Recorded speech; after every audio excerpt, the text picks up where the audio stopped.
wabarakatuh. Perkenalkan, saya Aminuddin SOR MKes, salah satu dosen di program studi pendidikan jasmani Fakultas Keguruan dan Ilmu Pendidikan Universitas Mega Reski Makassar. Perkenankan, pada kesempatan kali ini saya ingin menjelaskan mata kuliah yang kami ampu, yakni mata kuliah Anatomi dan Fisiologi Olahraga dengan salah satu metode, yakni metode DAI, Delivery, Interaction, and Assessment.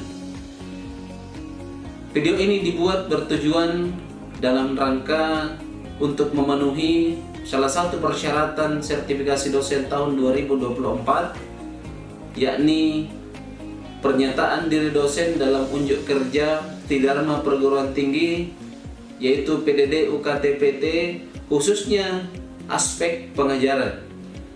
Untuk itu, perkenankanlah saya memulai untuk menjelaskan deskripsi dan informasi umum terkait dengan mata kuliah Anatomi dan Fisiologi yang kami ampu. Mata kuliah Anatomi dan Fisiologi merupakan mata kuliah wajib pada semester 3 dengan bobot 2 SKS dengan deskripsi mata kuliah, yakni merupakan salah satu aspek dari sport medicine yang kemudian membahas tentang anatomi tubuh serta bagaimana tubuh kemudian menanggapi, mengatur, melakukan penyesuaian sudut secara fungsional pada tubuh manusia. Oleh sebab itu, mata kuliah ini juga akan membahas berbagai aspek yang berkenaan dengan bagian-bagian anatomis dan fisiologis pada tubuh manusia serta aktivitas jasmani dan olahraga.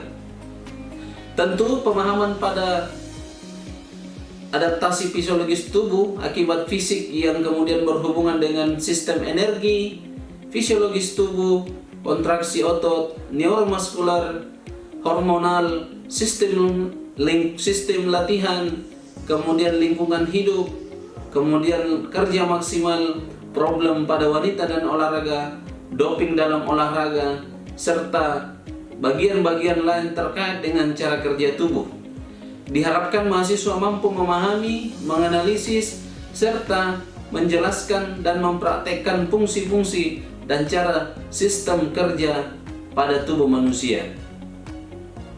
Kemudian bahan kajian atau pokok pembahasan yang akan kita berikan di mata kuliah Anatomi dan Fisiologi Olahraga, yang pertama adalah tentu kontrak kuliah yang berkaitan dengan hakikat fisiologi olahraga itu sendiri.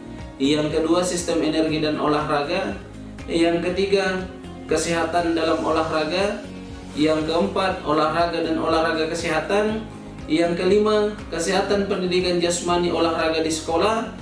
Kemudian kontraksi otot rangka, sistem kardiorespiratori pada olahraga, latihan fisik, kapasitas VO2 max pada olahraga, kelelahan dan pemulihan dalam olahraga, pemeliharaan homeostatis tubuh, wanita dan olahraga, kemudian pengaruh ergogenik terhadap kapasitas obat perangsang atau doping. Yang berikutnya, perubahan aktivitas fisik, suhu, dan lingkungan pada olahraga itu sendiri. Kemudian referensi yang kita gunakan ada beberapa macam. Yang pertama, referensi utama adalah dari Fox dengan Guyton, Pompa, dan Sharkey.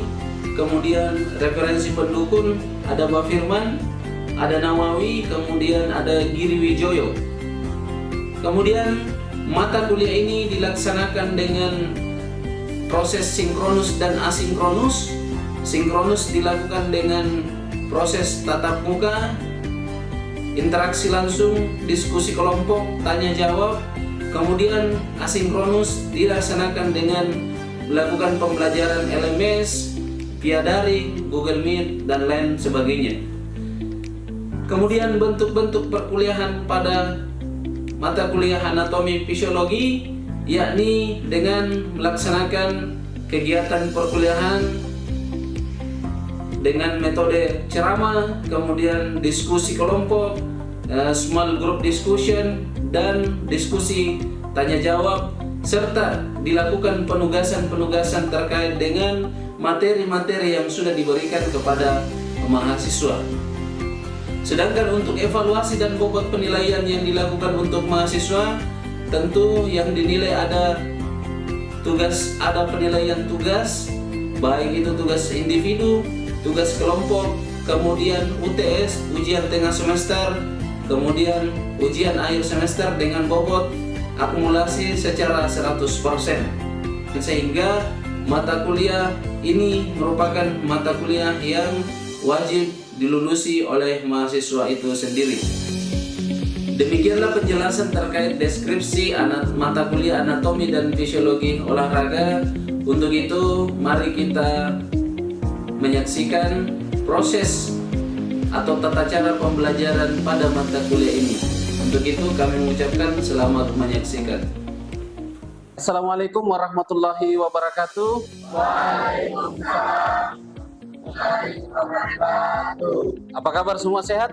Sehat. Oke, sehat. Alhamdulillah. Yang namanya olahraga memang harus sehat. Ya, jadi adik-adik sekalian, hari ini adalah pertemuan ke-9 kita di mata kuliah anatomi dan fisiologi olahraga.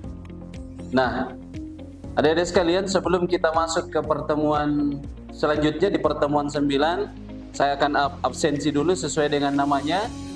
Jadi kita akan absensi menggunakan Edlink sesuai dengan yang pertemuan-pertemuan sebelumnya. Jadi nanti Bapak akan cross check nama-namanya sesuai dengan pertemuan-pertemuan yang sebelumnya sesuai dengan Edlink.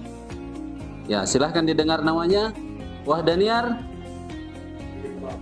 Nova, Dian, Surapli, Agung, Fatir, Sergion, Wisnu, Ashabul Kafi, Fatan, Irfan Burhan, Herudin, Tommy, Hadir Pak. Yosken, Hilmin, Vitalianus, Rahmat Sugito, Asman, Kabar Alma, ya, Ilham Johar. Ya, oke. Jadi semua hadir ya? Ya Pak. Nah, jadi adik-adik sekalian, nah sebelum kita masuk ke materi hakikat latihan dan kesegaran jasmani, ya, jadi sebelum kita masuk ke materi latihan kondisi fisik yang berkaitan dengan hakikat latihan dan kebugaran jasmani, Bapak mau tanya dulu, minggu lalu pertemuan kita terkait kardiorespiratori dengan VO2 max. Ada yang masih ingat pertemuan minggu lalu? Ya Pak. Ya, silahkan, Irfan. Jadi Pak, VO2 max adalah volume oksigen, adalah pemakaian oksigen dalam metabolisme aerobik maksimal. Jadi volume oksigen maksimal merupakan ukuran yang digunakan pada kebugaran aerob dan menunjukkan rata-rata energi maksimal yang sering digunakan pada sistem energi aerob. Jadi volume oksigen maksimal atau VO2 max adalah sudah ditentukan oleh sistem respirasi dan kardiovaskuler pada tubuh kita terhadap pengiriman oksigen dari otot rangka Pak menuju ke yang mengalami kontraksi serta kemampuan otot dalam mengonsumsi oksigen di dalam tubuh. Baik sekali. Jadi itu ya, tadi dijelaskan temanmu terkait pertemuan minggu lalu. Ada lagi yang bisa mereview pertemuan kita minggu lalu? Silahkan, Asman. Pak, untuk mengukur VO2 max VO2 max, ya, VO2 bukan VO2 max. ya, Pak. Ya. Jadi untuk mengukur VO2 max ada beberapa tes yang lazim digunakan. Untuk diukur mudah dilaksanakan dan tidak membutuhkan keterampilan khusus untuk melakukannya. Tes ergometer sepeda dan treadmill adalah dua cara yang paling sering digunakan untuk menghasilkan beban kerja. Meskipun begitu, stick test ataupun fail test juga dapat dilakukan untuk kepentingan yang sama. Ya, ada yang lain? Ya, silakan. Jadi, sistem kardiorespiratori adalah sistem pertukaran udara dalam tubuh manusia, di mana udara sebagian besar masuk ke dalam tubuh melalui hidung. Nah, setelah melalui saluran hidung dan faring, tempat udara pernapasan dihangatkan dan dilembabkan oleh uap air. Kemudian udara inspirasi berjalan menuruni trakea melalui bronkus, kemudian bronchiolus, di mana bronchiolus ke respiratorius, dan ductus alveolaris. Ya, oke. Luar biasa. Berarti kalian masih ingat materi-materi yang minggu kemarin? Ya, artinya apa yang kita pelajari minggu kemarin itu sudah menjadi dasar sehingga pertemuan hari ini kita masuk kepada latihan kebugaran. Ya, atau terkait dengan latihan kondisi fisik. Nah, latihan kondisi fisik ini adik-adik sekalian ini berkaitan dengan materi kita sebelumnya. Berkaitan terkait dengan P-Automax itu seperti apa, kemudian kardiorespiratori itu seperti apa, sehingga latihan kondisi fisik ini memberikan ruang aktivitas kepada kita. Seseorang ketika melakukan aktivitas yang baik, maka dia harus ditunjang oleh P-Automax yang baik. Nah, di mata kuliah ini adik-adik sekalian kita menginginkan kalian mampu memahami, melakukan kondisi, kemudian menganalisis terkait bagaimana latihan-latihan yang dimaksud untuk meningkatkan taraf kebugaran jasmani kita. Sehingga adik-adik sekalian sesuai dengan dasar itu yang dinamakan latihan kondisi fisik atau physical condition adalah memegang peranan yang sangat penting untuk mempertahankan dan meningkatkan kesegaran jasmani atau physical fitness. Ya, tahu kan bagaimana kondisi seseorang kalau misalnya kebugaran jasmaninya tidak baik? Ya, biasanya ngos-ngosan. Ada yang sering ngos-ngosan di sini. Ketika naik tangga misalnya di lantai 1 sampai lantai 5 atau baru lari 200 meter sudah ngos-ngosan. Nah, itu tandanya berarti kondisi fisik kita kurang baik. Sehingga kalau kondisi fisik kita tidak bagus, adik-adik sekalian, maka itu juga berpengaruh kepada aktivitas kita sehari-hari. Apa indikatornya? Pertama, kalian mudah lelah, kalian capek, kalian mudah mengantuk. Ya, baru sedikit-sedikit sudah letih, lesu dan lemah. Nah, ini potensi kalau kesegaran jasmaninya menurun. Makanya derajat kesegaran jasmani seseorang sangat menentukan kemampuan fisiknya dalam melaksanakan tugas sehari-hari. Ya, jadi semakin bagus kondisi fisik kalian, maka semakin bagus pula kalian melaksanakan tugas sehari-hari tanpa mengalami kelelahan yang berarti. Artinya, adik-adik sekalian, semakin tinggi derajat kesegaran jasmani seseorang, maka semakin tinggi pula kemampuan kerja fisiknya. Nah, ada kan yang melakukan olahraga sorenya, kemudian angkat galon malamnya, tapi paginya tidak capek. Ada juga yang belum angkat galon, baru mencuci piring sudah capek. Nah, itu indikasi bahwa kondisi fisik kita tidak bagus. Nah, sehingga kalau kondisi fisik tidak bagus, maka itu akan berpengaruh kepada kualitas hidup kita. Nah, jadi semakin bagus kondisi fisiknya, maka kualitasnya juga semakin apa? Semakin bagus. Makanya konsepsi sebagai anak olahraga, kalian harus mempunyai kondisi fisik yang baik. Nah, itu tentunya. Ya, lihat di slide kedua ini. Nah, di slide ini di sini ada gambar tubuh manusia. Di sampingnya di atas, bagian atas itu ada mind. Mind itu pikiran. Kemudian di bagian bawah itu soul atau body. Body itu tubuh kita. Di samping itu heart, jiwa. Apa? Heart, hati. Kemudian ada soul atau jiwa. Nah, keempat sisi ini merupakan komposisi dalam tubuh manusia. Ketika kita punya tubuh yang bagus, maka kita harus ditunjang juga dengan jiwa yang bagus. Ya, tentu juga hatinya yang bagus, kemudian pikirannya juga bersih. Ya, bagaimana itu? Mens sana in corpore sano. Nah, kita selalu dengar istilah ini. Di dalam jiwa yang sehat, di dalam tubuh yang sehat terdapat Jiwa yang sehat. Ya, jiwa yang sehat. Kalau jiwanya bagus, tubuhnya bagus, maka pasti pikirannya juga bagus. Nah, bagaimana itu kondisinya? Ya, karena kurang daya tahan, kelentukan persendian, kekuatan otot, kelincahan merupakan penyebab utama timbulnya cedera. Bayangkan kalau kalian tidak pernah melakukan aktivitas fisik, tidak pernah berolahraga, tidak pernah bertanding, tidak pernah melakukan apa-apa, tiba-tiba kalian langsung main sepak bola, tiba-tiba kalian langsung main voli. Ya, apa ndak cedera tuh kalau begitu? Nah, ini paling gampang untuk menyebabkan kalian melakukan cedera pada tubuh kita. Ya, kenapa? Karena kita tidak ada pemanasan, tidak ada stretching dan lain sebagainya. Makanya program latihan kondisi fisik perlu dilakukan sebelum mengikuti pertandingan atau melaksanakan kegiatan yang sesungguhnya. kalian mau tanding nih, mau tanding misalnya main sepak bola, main voli, tetapi tidak pernah melaksanakan latihan kondisi fisik, tidak pernah melakukan pendahuluan. Nah, makanya gambaran sederhananya, Dede, kalian tahu timnas Indonesia? Tahu kan? Nah, timnas Indonesia sebelum bertanding, misalnya dia mau bertanding ke Irak atau ke luar negeri, maka 1 minggu sebelumnya mereka sudah ada di sana. Kenapa? Untuk penjajakan, untuk latihan kondisi fisik, untuk mempersiapkan kondisi-kondisi yang ada di sana. Ya, karena pertama suhunya berbeda, kualitas udaranya berbeda, kemudian lapangannya juga berbeda. Sehingga harus ada latihan kondisi fisik yang benar dan baik. Nah, ketika kita berbicara individual, adik-adik sekalian, maka untuk meningkatkan kebugaran jasmani perlu ada program yang direncanakan secara sistematis. Ya, makanya dalam olahraga kita disuruh untuk kemudian melakukan latihan setiap hari. Ya, tentu itu terukur dan terencana.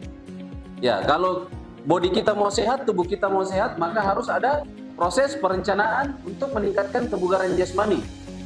Ya, apa itu? Ya, proses latihan kebugaran jasmani dilakukan secara cermat, berulang-ulang, dan terjadi peningkatan setiap hari. Atau loading kegiatannya itu meningkat setiap hari. Bukan malah mengalami penurunan, tetapi meningkat. Bayangin, kalau kalian 3 hari tidak melakukan aktivitas olahraga, maka akan terjadi yang namanya artrofi atau pengecilan otot. Ya, itu tidak bisa dilihat secara nampak, tetapi bisa dirasakan bahwa otot saya mengecil. Ya, mengecil karena tidak melakukan kegiatan-kegiatan. Nah, hal inilah yang kemudian adik-adik sekalian menyebabkan kita mengalami undisipliner kebugaran jasmani atau kebugaran jasmani kita tidak baik. Ya, sehingga sangat berakibat fatal buat keseharian kita atau aktivitas kita masing-masing. Ada beberapa ahli berpendapat, adik sekalian. Nah, seorang atlet yang mengikuti program latihan kebugaran jasmani secara intensif selama 6-8 minggu sebelum musim pertandingan. Nah, maka ini harus dilakukan. Bukan hanya 1 minggu, bukan hanya 3 hari, tetapi memang perlu ada latihan kondisi fisik. Ada pengkondisian tubuh kita untuk melakukan kegiatan-kegiatan yang lebih besar. Ya, apa risikonya adik sekalian kalau kita tidak lakukan? Ya, tentu yang paling fatal adalah cedera. Bisa sampai mengalami kematian. Banyak peristiwa-peristiwa di lapangan, baik di lapangan sepak bola, voli, basket, takraw, dan lain sebagainya yang mengalami kematian gara-gara tidak mengalami latihan kondisi fisik. Nah, tentu ini sangat berpengaruh dengan kebugaran jasmani. Kita masih ingat kasus yang kemudian beberapa artis ya, habis dari olahraga atau main futsal tiba-tiba meninggal. Ada yang pernah dengar?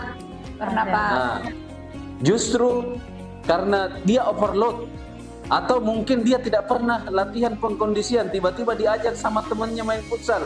Yuk main futsal. Nah, orang yang tidak pernah main sama sekali diajak tiba-tiba karena malu sama temannya, maka dia harus paksa untuk kemudian ikut beraktivitas. Nah, sehingga inilah yang menyebabkan terjadinya overload atau misalnya kejadian-kejadian yang di luar nalar pendidikan jasmani.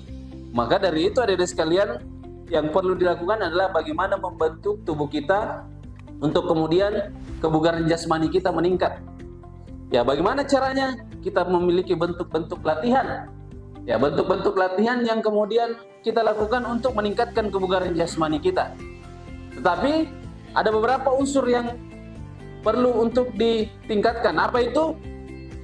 Ya, yang pertama kekuatan. Ada yang tahu apa itu kekuatan? Nah, ya, jadi kekuatan adalah kemampuan tubuh kita untuk melakukan hal-hal dengan ketentuan dia mampu mentoleransi kelelahan. Kemudian kecepatan. Apa ini kecepatan? Ya, kemampuan seseorang untuk kemudian melakukan gerak lebih cepat. Kemudian ada daya tahan atau endurance. Ya, jadi daya tahan ini berkaitan dengan kemampuan Anda untuk melakukan kegiatan secara terus-menerus tanpa melakukan kelelahan yang berarti. Kemudian kelincahan. Kemudian daya dan kelentukan. Ada sekalian. Jadi ini adalah komponen-komponen kebugaran jasmani yang perlu kita latih. Ya, yang dilatih adalah bagaimana meningkatkan kekuatan kalian, bagaimana meningkatkan kecepatannya, bagaimana meningkatkan daya tahan otot jantung dan paru-parunya, kemudian bagaimana meningkatkan kelincahannya, kemudian bagaimana meningkatkan daya ledaknya dan kelentukannya. Ini semua komponen-komponen yang harus kita latih untuk supaya tingkat kebugaran jasmani kita bisa meningkat sebagaimana adanya. Sampai di sini ada yang mau bertanya? Silahkan. Ya, silahkan. Jadi Pak, di sini di materi Bapak menyinggung beberapa program latihan untuk menjaga kebugaran tubuh. Pertanyaan saya Pak, apakah bentuk-bentuk latihan yang pas untuk jaga tubuh agar tetap bugar di saat kita lansia? Oke. Kita lansia. Baik sekali, Asman. Jadi sebenarnya dalam kondisi kita mau muda ataupun lansia, maka bentuk-bentuk latihan ini yang harus kita jaga. Jadi yang bagian-bagian ini yang perlu kita jaga. Ya, bagaimana caranya? Nah, ini ada beberapa latihan terkait dengan kekuatan. Ya, untuk meningkatkan kekuatan, untuk menjaga tubuh kita mulai dari muda sampai lansia, maka yang paling perlu adalah pertama meningkatkan latihan kekuatan atau strength training. Ya, apa itu strength training? Ya, strength training adalah latihan yang dimaksudkan untuk meningkatkan kekuatan seseorang. Misalnya, kondisinya bergeraknya tubuh olahragawan, berlari, melompat, berenang, dan sebagainya. Kemudian menggerakkan benda atau alat lain, tolak peluru, bola, angkat besi, dayung, dan lain sebagainya. Kemudian salah satu yang lainnya melawan dan mengatasi kekuatan otot seperti olahraga judo, gulat, dan sebagainya. Nah, sebenarnya dari sekalian untuk bentuk-bentuk latihan kekuatan itu banyak. Ya, ada sirkuit training, kemudian ada kegiatan-kegiatan yang lain, ada misalnya kegiatan-kegiatan fungsional tubuh. Tetapi dalam konsep misalnya dia lansia, maka yang perlu dia latih adalah bagaimana aktivitas ototnya bisa berjalan setiap waktu.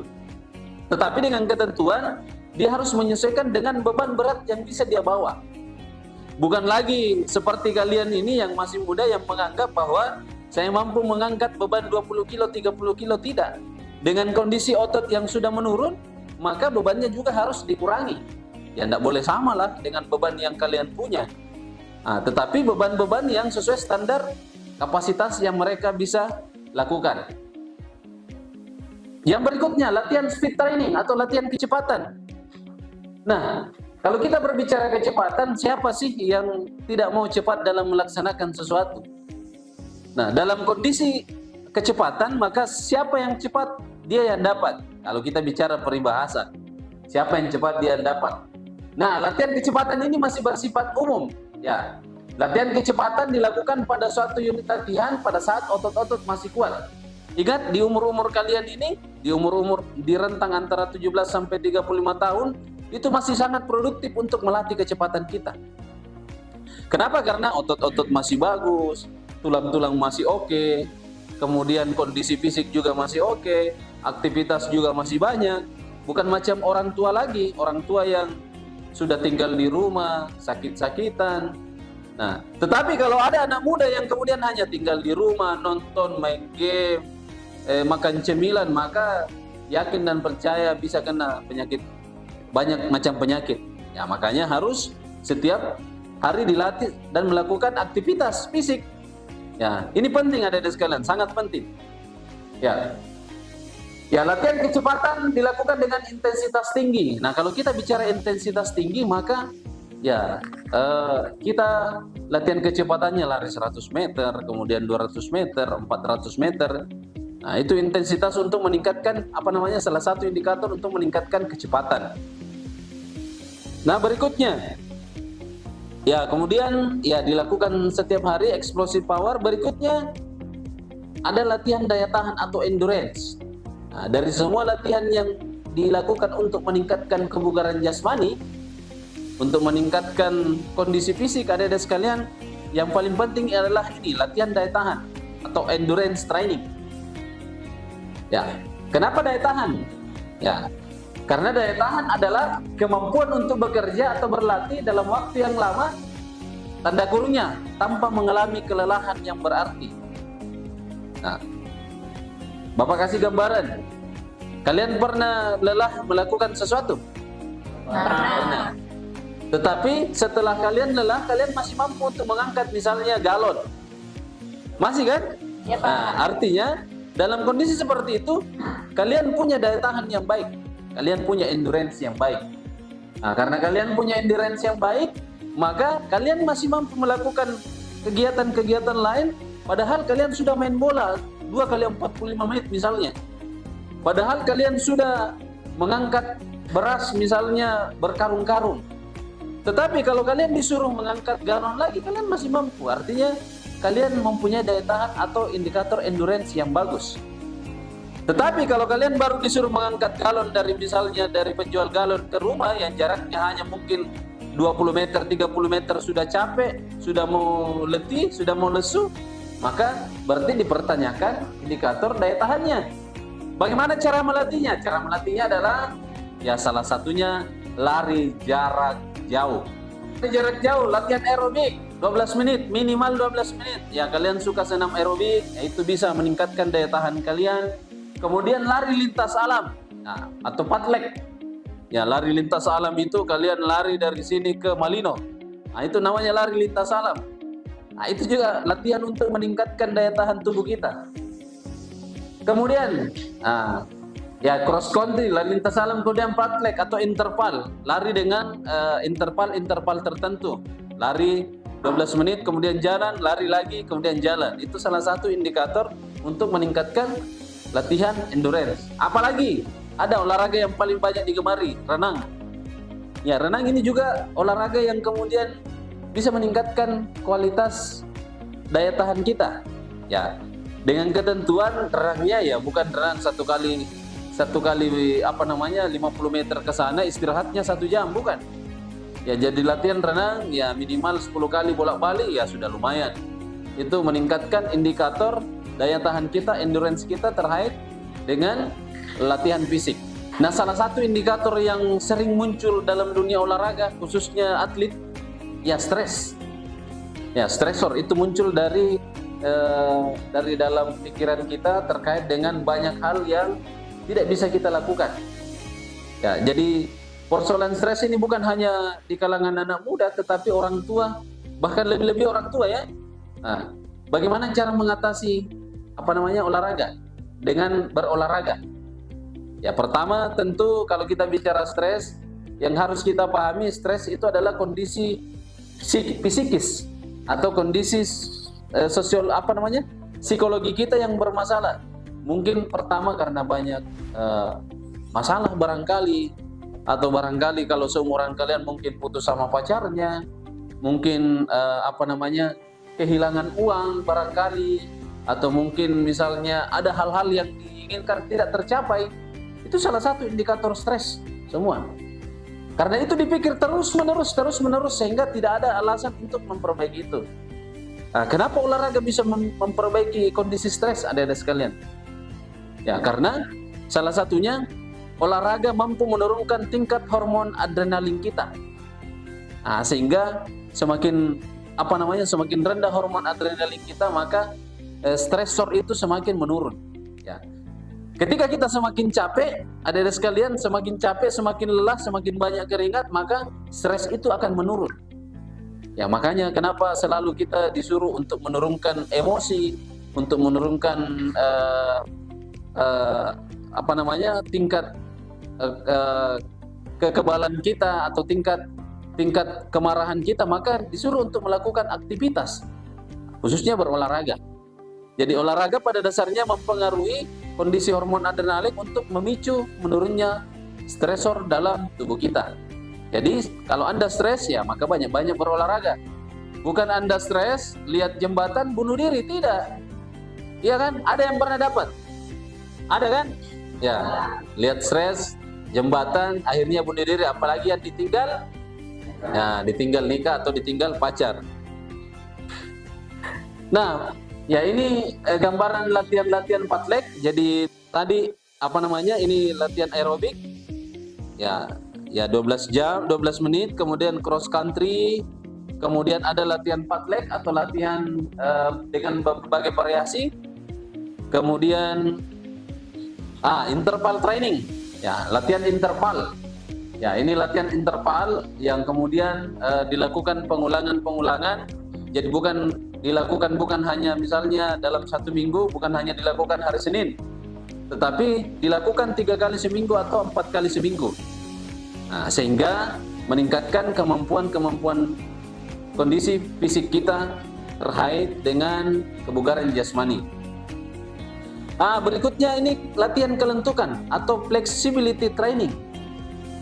Nah, ada 2 bentuk dalam mengembangkan kelentukan. Ya, tentu kita paham dalam dunia olahraga ada namanya peregangan statis dan dinamis. Ada yang tahu peregangan statis?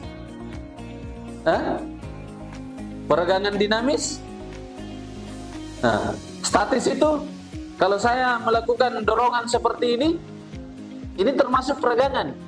Apa itu statis, apa itu dinamis? Kalian biasa dengar kata, wah dinamis itu persoalan, dinamis itu berjalan, statis. Tanda kutip, ada yang tahu perbedaannya? Nah, statis dan dinamis itu salah satu bentuk peregangan. Jadi peregangan statis itu adalah peregangan yang dilakukan tanpa melakukan gerakan pada tubuh. Ya. Kenapa saya contohkan seperti ini tadi? Ini namanya peregangan statis. Kenapa? Karena otot tetap melakukan kontraksi tanpa ini bergerak. Tetapi kalau saya melakukan seperti ini, begini, kemudian begini, maka otot melakukan pergerakan secara dinamis karena ini bergerak mengikuti alur yang kita mainkan. Nah, ini jadi ada 2 bentuk dalam mengembangkan kelentukan. Satu peregangan dinamis. Kalau peregangan statis, maka dia berbeda.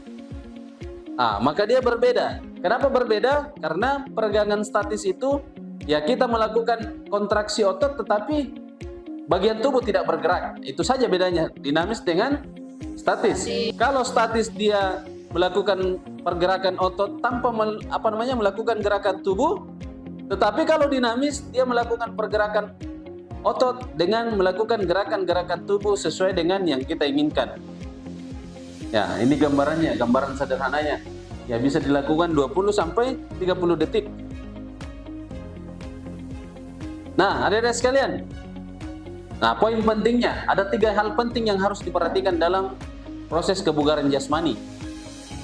Ya, apa itu? Yang pertama adalah fisik. Apa itu fisik? Fisik adalah keseluruhan tubuh kita, bagian tubuh kita. Nah, keseluruhan bagian tubuh kita ada sekalian ini berkenaan dengan otot, tulang dan bagian lemak. Kemudian yang kedua, tulang. Ya, di dalam otot ini ada bagian tulang.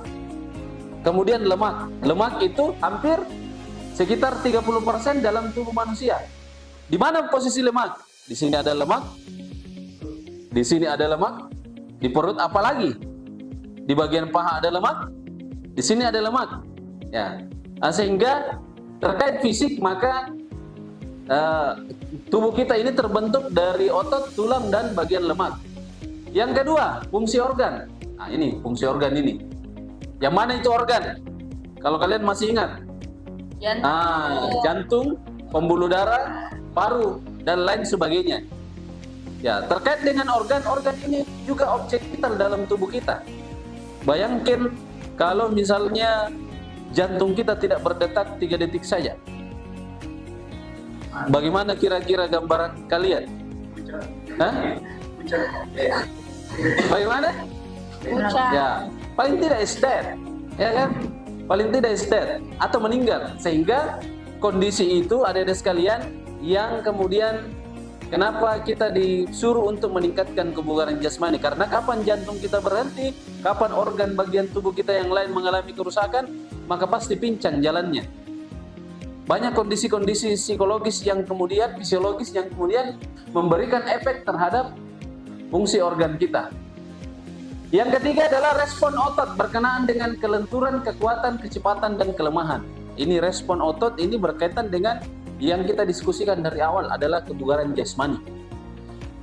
Nah, itu ada sekalian. Ya, jadi kebugaran jasmani. Jadi hal penting ini yang kemudian menjadi representatif kita bagaimana kemudian kita meningkatkan kebugaran jasmani kita melalui latihan kondisi fisik. Ya, ada yang bisa simpulkan materi kita hari ini? Ya. Ada yang bisa simpulkan? Ya. Kesimpulan atau poin penting yang kita dapat dari materi ini yang pertama adalah kalian harus menjaga kualitas kebugaran jasmani kalian. Bagaimana caranya? Ya caranya adalah ya melakukan olahraga teratur. Minimal 3 kali sehari. 3 kali seminggu, sorry. Minimal 3 kali seminggu.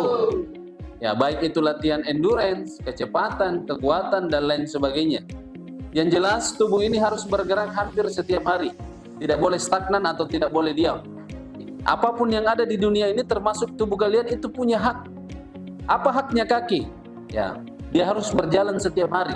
Apa haknya tangan? Dia harus melakukan gerakan setiap hari. Begitupun bagian tubuh yang lain, ini semua punya hak. Sehingga hak itu harus kalian berikan. Bagaimana cara memberikan? Ya meningkatkan kondisi fisiknya. Melakukan aktivitas, melakukan olahraga.